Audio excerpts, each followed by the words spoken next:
La inseparabilidad entre el cuerpo y la mente. Los 3000 aspectos contenidos en cada instante de la vida y sus partes componentes dan origen, además, a otros principios importantes. Dos de los más importantes son la inseparabilidad entre el cuerpo y la mente y la inseparabilidad entre la vida y su ambiente. En sentido general, los 10 factores representan la inseparabilidad entre lo material y lo espiritual, o entre la mente y el cuerpo.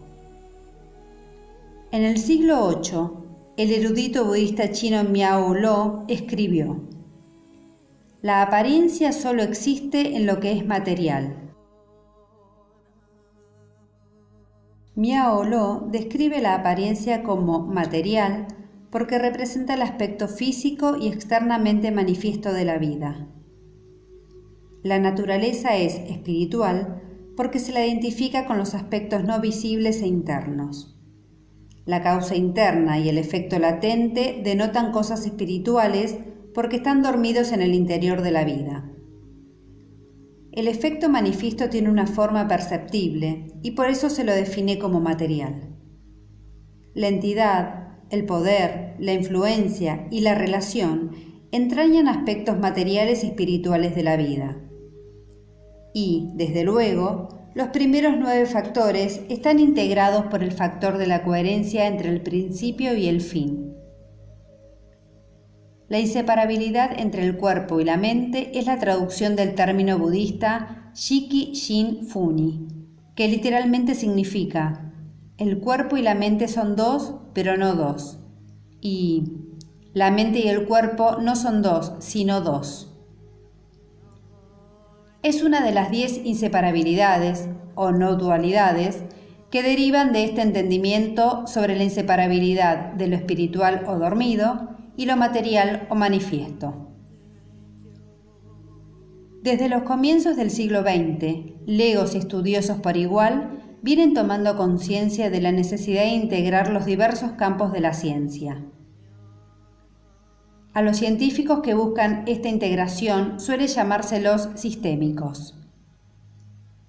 Los pioneros de la ciencia sistémica buscaron esclarecer las complejas interrelaciones que hay entre los organismos vivos, no solo desde un punto de vista intuitivo, sino también desde un enfoque debidamente científico.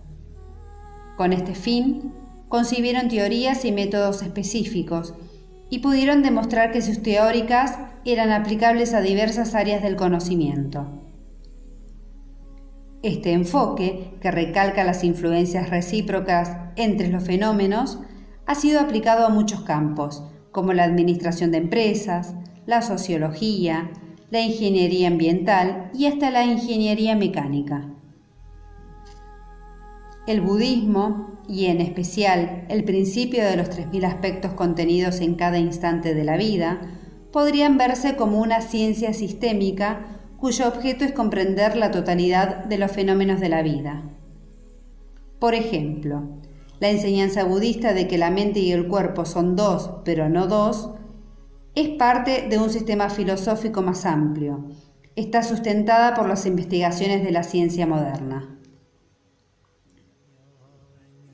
Los investigadores psicológicos y fisiológicos han confirmado que existe una efectiva interacción entre el cuerpo y la mente. Por ejemplo, el estrés emocional da origen a síntomas somáticos como úlceras o tensión muscular, mientras que ciertos factores físicos, como la deficiencia de vitaminas o los cambios en los niveles de azúcar en la sangre, pueden afectar profundamente al estado emocional de un sujeto.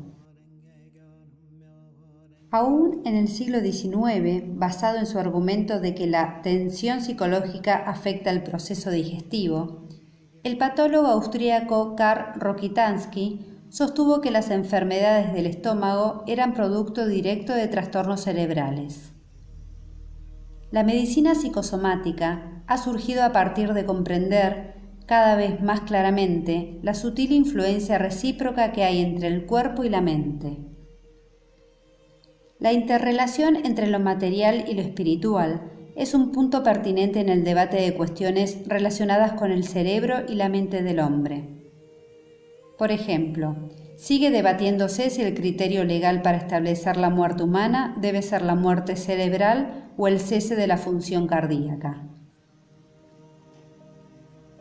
A menudo suele pensarse que el cerebro es el asiento orgánico del espíritu y que, como tal, está inseparablemente relacionado con la mente. En su libro Human Option, Las opciones del hombre, el doctor Norman Cousins definió el sistema de creencias del individuo no solo como un estado mental, sino como una realidad psicológica primordial. Por lo tanto, es vital que siempre escojamos hacer algo que creemos correcto. De otro modo, nuestras elecciones pueden afectar adversamente el funcionamiento fisiológico del cerebro.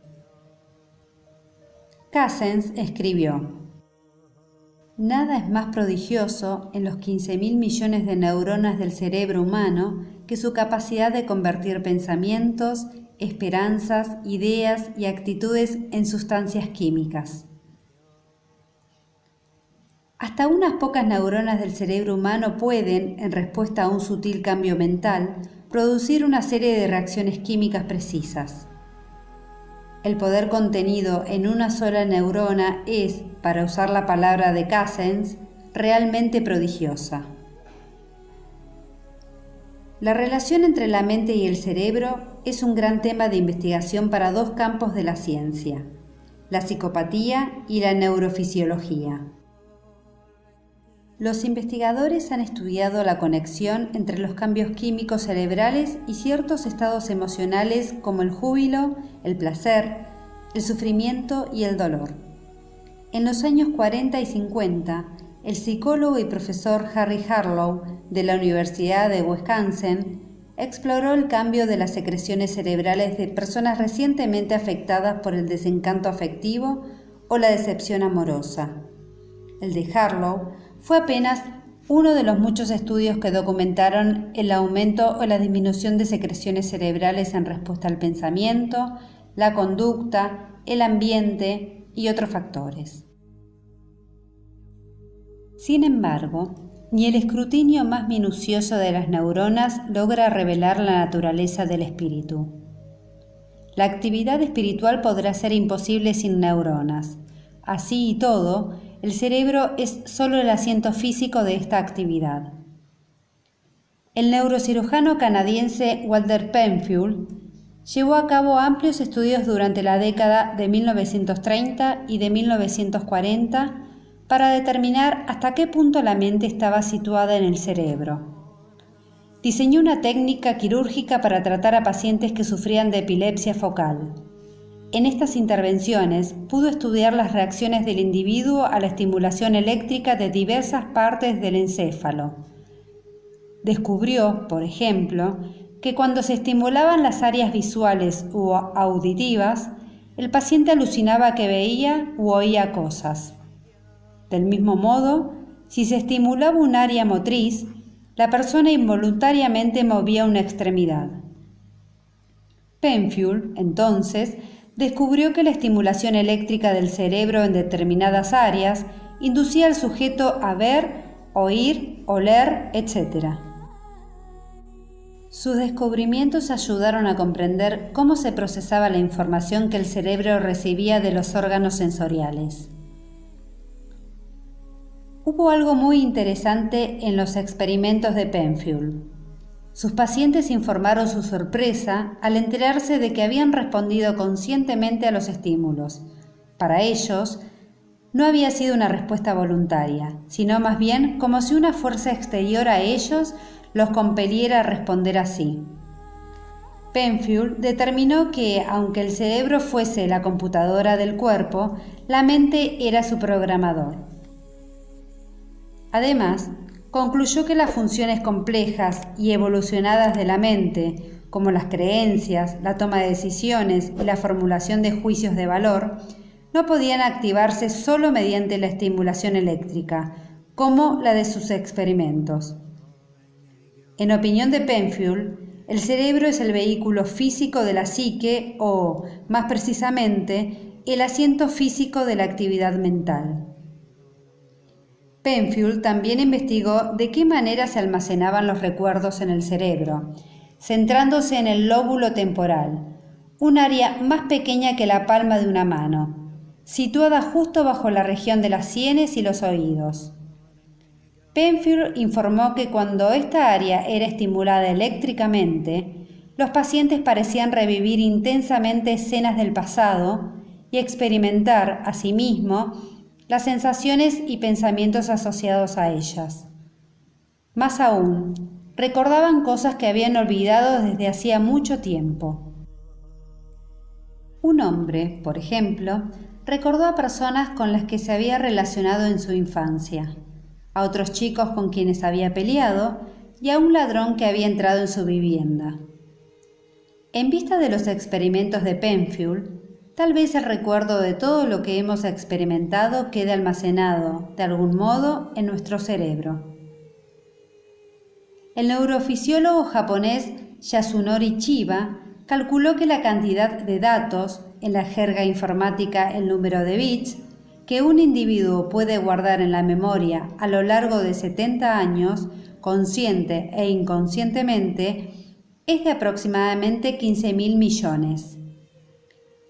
Un sutra budista explica que en un solo día, 804.000 pensamientos pasan por la mente de un individuo.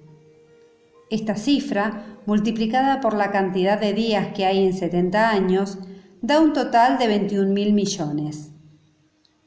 Con todo, la exacta cifra que menciona el sutra, 804.000, no debe ser tomada literalmente, más bien sugiere un gran número.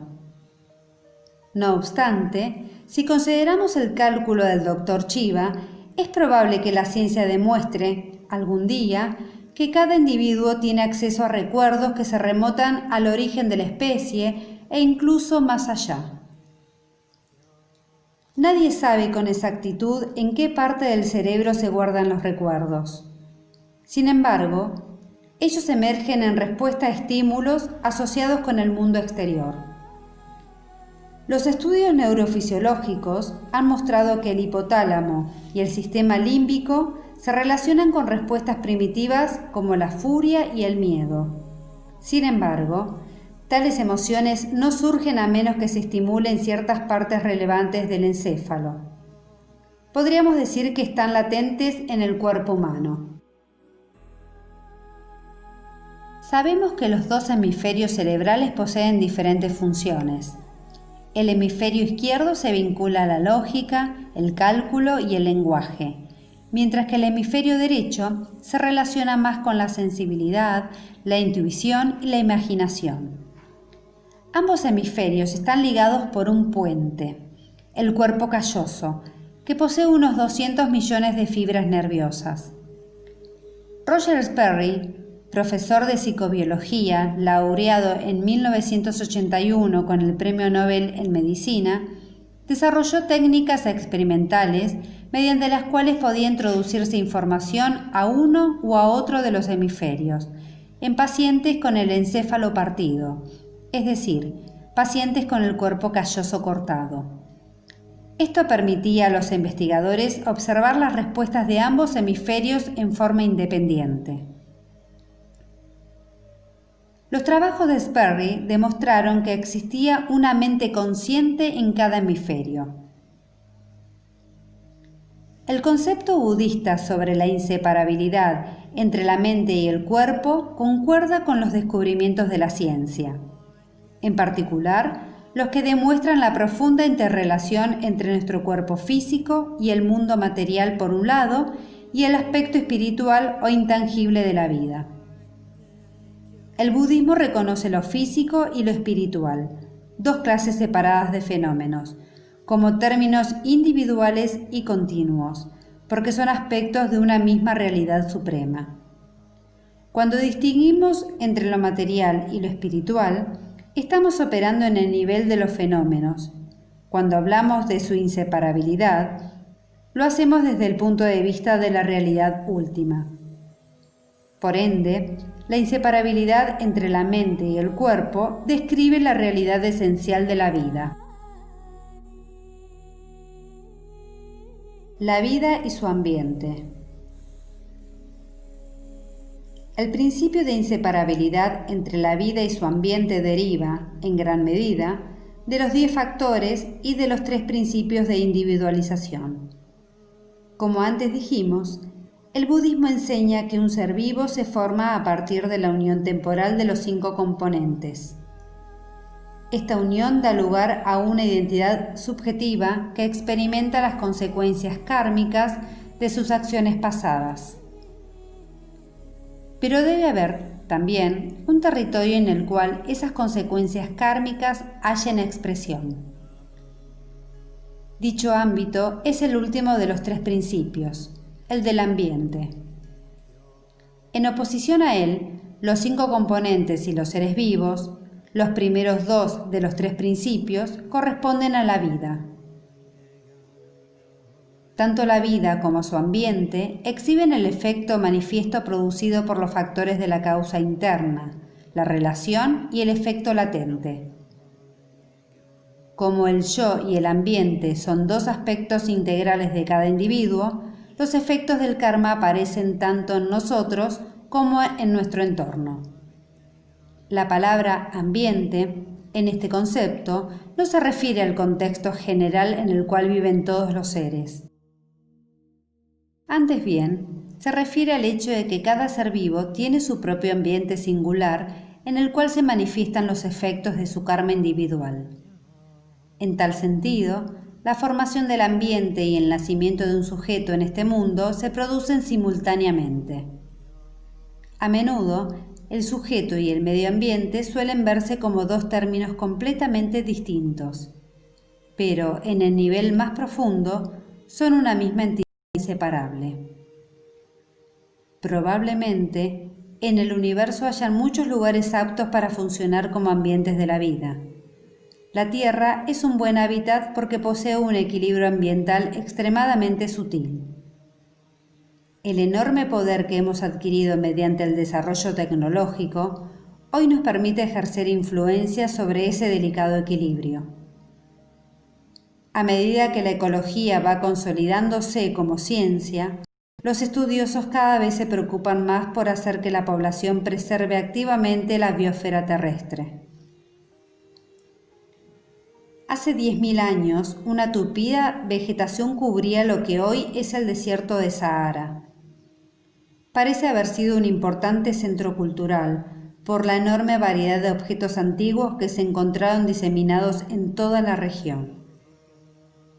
En tiempos del Imperio Romano, parte del Sahara pudo haber sido, incluso, un fértil granero. Se acepta en general que el Sahara se convirtió en desierto como resultado de los cambios climáticos y del pastoreo excesivo. Hoy, parece ser que las sequías y las inundaciones ocurren con mayor frecuencia que en el pasado. Además de estas catástrofes naturales, están los desastres causados por el hombre, consecuencia previsible si se tiene en cuenta la noción imperante en la civilización moderna, según la cual los seres humanos y la naturaleza son 2 entidades distintas e irreconciliables. En la última parte del siglo XIX, la ciencia occidental se basó mayormente en ideas mecanicistas. El universo, de hecho, era visto como un gigantesco mecanismo de relojería, y todos los fenómenos podían explicarse desde el punto de vista de su maquinaria. Sin embargo, a partir del siglo XX, cada vez se ha vuelto más frecuente y más conspicuo el afán de integrar los hallazgos de los diversos campos especializados y de comprender la vida en su totalidad. En efecto, la única forma de comprender la vida es desde un enfoque que integre todas sus actividades. El budismo de Nichiren fomenta exactamente esta visión holística y adecuada a la época, que abarca no solo al individuo, sino también al cosmos entero. Nichiren escribió: las 10 direcciones son el ambiente y los seres vivos son la vida. Para dar un ejemplo, el ambiente es como la sombra, nuestra vida como el cuerpo. Sin cuerpo no puede haber sombra, y sin vida tampoco puede haber ambiente. De igual modo, la vida adquiere forma a través del ambiente. 10 direcciones se refiere a la dimensión total del espacio, representada por los 8 puntos cardinales más el cenit y el nadir. La vida subjetiva o sujeto y la vida objetiva o ambiente comparten una misma relación de simbiosis. La inseparabilidad entre el sujeto y su ambiente sugiere, además, que los individuos puedan ejercer influencia y transformar su mundo circundante mediante su cambio interior, es decir, elevando su estado de vida básico. Así como cualquier ser vivo contiene el potencial de vivir en cualquiera de los 10 estados, lo mismo ocurre con el ambiente. Cualquiera sea el estado que hagamos surgir en nuestra vida, se manifestará simultáneamente en nuestro entorno.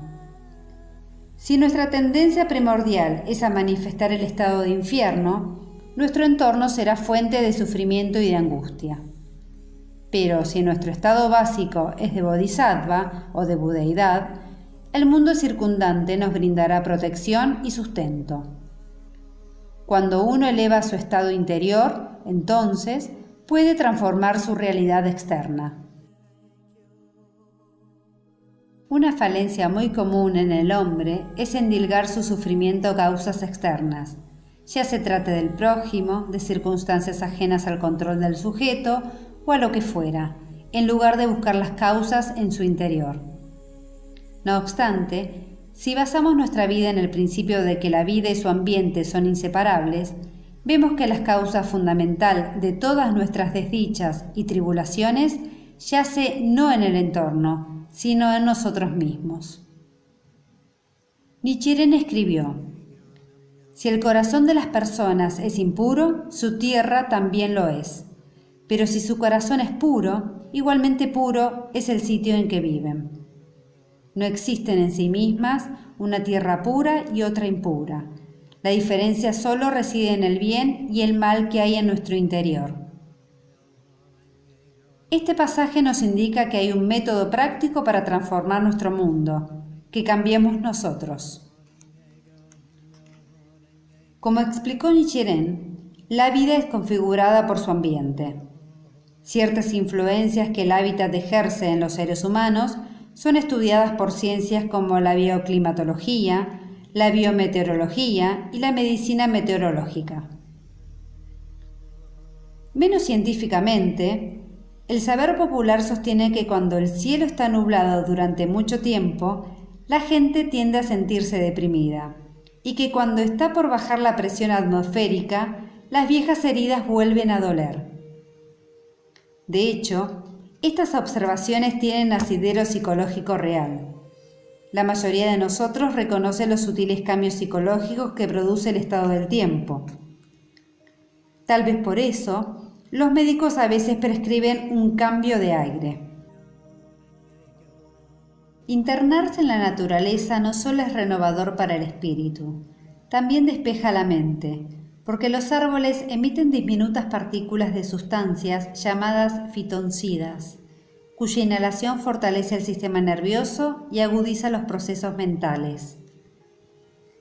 Herbert Cushing, el gran neurocirujano norteamericano que vivió a fines del siglo XIX y a comienzos del siglo XX, dijo: un médico está obligado a considerar más que el órgano enfermo, más incluso que el hombre completo. Debe ver al ser humano en su mundo. Lo que sugería, como sugiere también el budismo, es que nuestra salud depende en cierta medida de la forma en que nos adaptemos a los desafíos que nos presenta nuestro entorno. Aún en nuestro propio cuerpo, la inseparabilidad de la vida y su ambiente es una verdad ostensible. Si nos observamos como una única entidad, nuestra vida a cada instante corresponde al sujeto, y las funciones de las células y moléculas de nuestro cuerpo constituyen el ambiente. En cada una de nuestras actividades, ambos términos son inseparables. Las células y moléculas, el ambiente que sustenta nuestra vida, llevan a cabo sus funciones vitales como expresión de los 3000 aspectos que operan en nuestra vida a cada momento. El estar vivo en sí puede verse como una relación continua entre el poder generador que posee la vida y los diversos componentes del cuerpo. Hay casi 70 billones de células que trabajan independientemente, pero a la vez juntas, para que un ser humano viva. Pero el cuerpo humano es mucho más que un conjunto de células y órganos. Las diversas células, órganos y sistemas corporales mantienen un equilibrio creativo entre la especialización y la síntesis. Cada una despliega su naturaleza individual mientras coordina sus actividades en una unión armoniosa. El psicólogo social Carl Lewin acuñó el término espacio vital para denotar el ambiente psicológico del individuo, tal como es percibido por él. La perspectiva de Lewin tiene muchísima semejanza con el concepto de la inseparabilidad entre la vida y el ambiente. Él hizo hincapié en lo interno, por sobre el ámbito externo de los seres vivos. En consecuencia, postuló el ambiente no tanto como un mundo objeto, sino como un componente importante de los seres vivientes que viven en él. Lewin afirmó que todas las formas de vida de este planeta poseen su propio ambiente. Esto significa que hay tantos ambientes como seres vivos. Hasta el perro o el gato que poseemos como mascota tienen un entorno propio, según Lewin. Los seres, a medida que van creando su entorno único, participan en un juego de influencias recíprocas con otros seres y con los fenómenos externos. Los avances en la tecnología médica han puesto a nuestro alcance aparatos capaces de explorar casi todos los aspectos de la anatomía humana. Dos ejemplos son la tomografía computada y la resonancia magnética. Antes de que se desarrollaran estas técnicas, los huesos a menudo oscurecían los rayos X. Pero hoy, cada parte del cuerpo puede ser examinada en forma asombrosamente detallada. La resonancia magnética produce lo que sería un examen en nivel atómico de la inseparabilidad entre la vida y su ambiente. De los diversos átomos que constituyen el cuerpo, algunos núcleos, como el del átomo de hidrógeno, resuenan en un poderoso campo magnético, generando un perfil energético característico. Las señales resultantes se procesan con una computadora para producir una imagen del interior corporal. A simple vista, hay una obvia distinción entre el interior del cuerpo humano y el mundo externo. Pero en el mundo submicroscópico del átomo no existen demarcaciones obvias. Ambos términos están formados por los mismos elementos y átomos.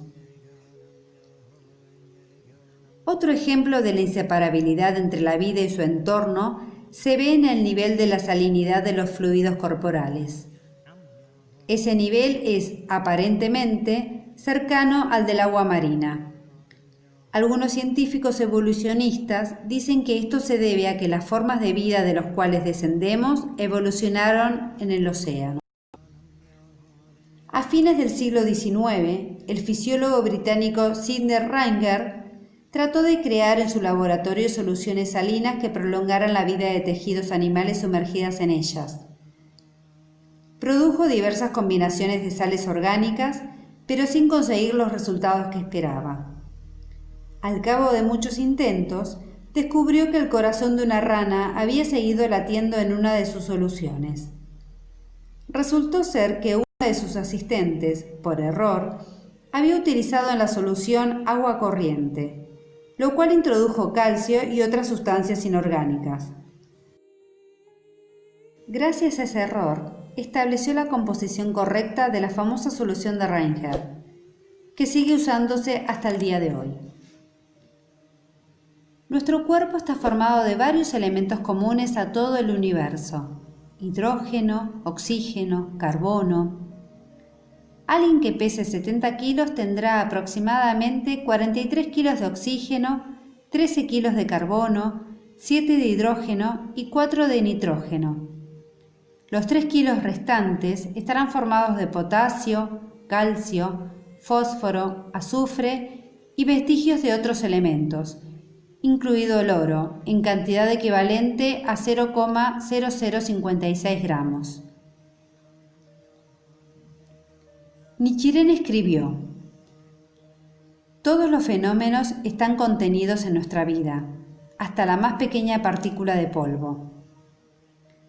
Las 9 montañas y los 8 mares son parte de nuestro cuerpo. Aquí se refirió a las montañas y mares que, de acuerdo con la antigua cosmología india, constituían el mundo. En otro escrito, señaló: nuestro cuerpo imita en detalle al cielo y a la tierra. Esto implica que nuestro cuerpo, fundamentalmente, es igual que nuestro mundo físico, pero, además, que nuestra vida y la fuerza vital del universo son indivisibles. La ley mística, Nan-myoho Renge-kyo, que condensa la fuerza vital, se expresa a la vez en los seres vivos y en el ambiente en que estos viven. Son dos, pero no dos, unidos en el sentido de que ambos expresan la ley fundamental de la vida. Suele decirse, en términos simplistas, que la supervivencia del más apto es el factor dominante de la evolución. De acuerdo con esta idea, a través de mutaciones aleatorias, ciertos organismos se adaptan mejor a su ambiente que otros, y por eso tienen mayor posibilidades de sobrevivir y de reproducirse, a medida que estas características mejoradas son transmitidas a la descendencia. Pero este proceso ha sido puesto en duda por científicos de diversos campos, desde la ecología hasta la biología molecular.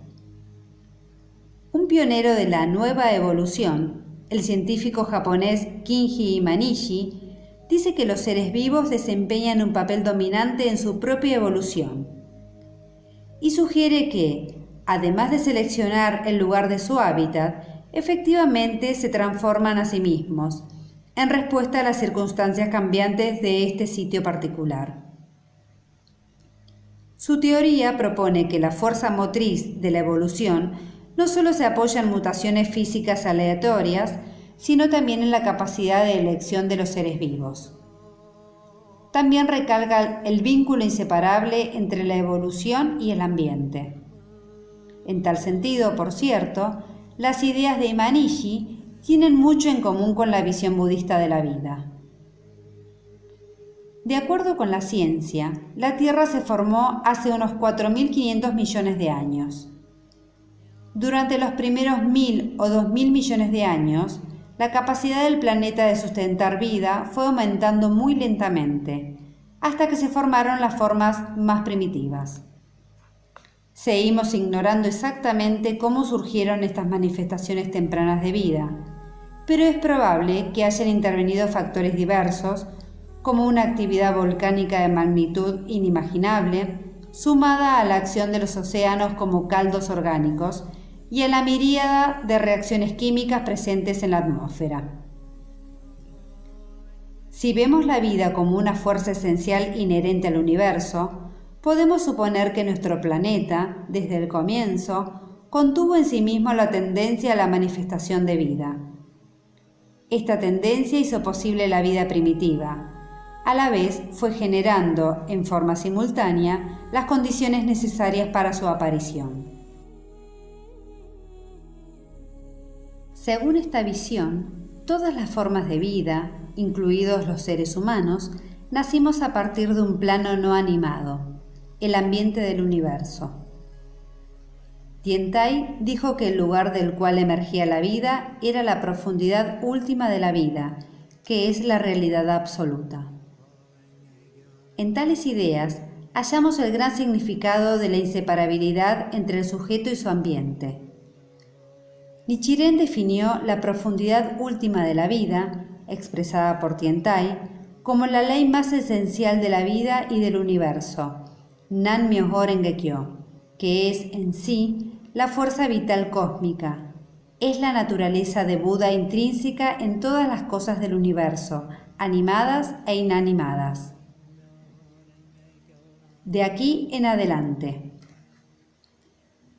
Cada vida individual contiene, en su totalidad, a las muchas leyes del universo y también contiene el poder fundamental que subyace a todos los fenómenos. Cada momento de nuestra existencia individual es exactamente equivalente a la vida cósmica. Pero muy a menudo nos adherimos a la idea de que somos seres separados, sin poder ver que todas las expresiones de la vida son indivisibles. Nichiren dijo que la verdadera independencia consistía en tomar conciencia de la ley suprema de la vida y en mantener la armonía con ella. Establecer esta independencia equivale a revelar a la naturaleza de Buda inherente al propio ser. Es la capacidad de emplear nuestras circunstancias individuales como medio para crecer, más que vivir restringidos por ellas o controladas por las ilusiones y los sufrimientos del nacimiento y la muerte. En vista de la posesión mutua de los 10 estados, debemos tratar de establecer el estado de budeidad como base de todos nuestros actos. Cuando aflora nuestra budeidad inherente, se pone en acción el poder innato, uno de los 10 factores, de nuestra sabiduría y de nuestra solidaridad universal. Mediante la ley de causa y efecto, también incluida en los 10 factores, se fortalece y consolida la expresión de nuestra budeidad, hasta que llega a ser una fuerza integral de todas nuestras experiencias vitales. A medida que aflora nuestra naturaleza de Buda, también lo hacen las 4 cualidades de la budeidad: eternidad, felicidad, verdadera identidad y pureza. La virtud de la eternidad es la libertad irrestricta que nos brinda tomar conciencia de la eternidad de la vida. La felicidad es un júbilo interior y una plenitud que no pueden ser destruidos por ninguna influencia externa. La verdadera identidad surge cuando uno establece una independencia genuina, absoluta e inalterable. Finalmente, la pureza es una vida libre de ilusiones y de sufrimientos, que puede sostenerse aún viviendo y funcionando en una sociedad impura. Si poseemos estas virtudes, nuestra existencia será jubilosa, feliz, intachable y segura, pese a cualquier dificultad que podamos afrontar. Nuestro periplo por los mares borrascosos de la vida y la muerte se encaminará hacia el más elevado de los objetivos: revelar la budeidad de todos los seres. Cuando la budeidad pasa a ser nuestro estado básico, podemos armonizar correctamente los otros 9 estados y emplear positivamente el tiempo que pasamos en ellos. Además, desplegamos al máximo los 5 componentes para desarrollar todas nuestras cualidades individuales. Así podemos construir una felicidad duradera y vulnerable a cualquier cambio en nuestro entorno. Armados del valor compasivo y solidario que palpita en la vida universal, podemos ejercer una influencia constructiva en todos los que nos rodean y transformar positivamente el medio ambiente. Esta noción de budeidad, como verdad fundamental de la vida, queda mejor esclarecida gracias al concepto de las 9 conciencias, que analizaremos en el capítulo siguiente.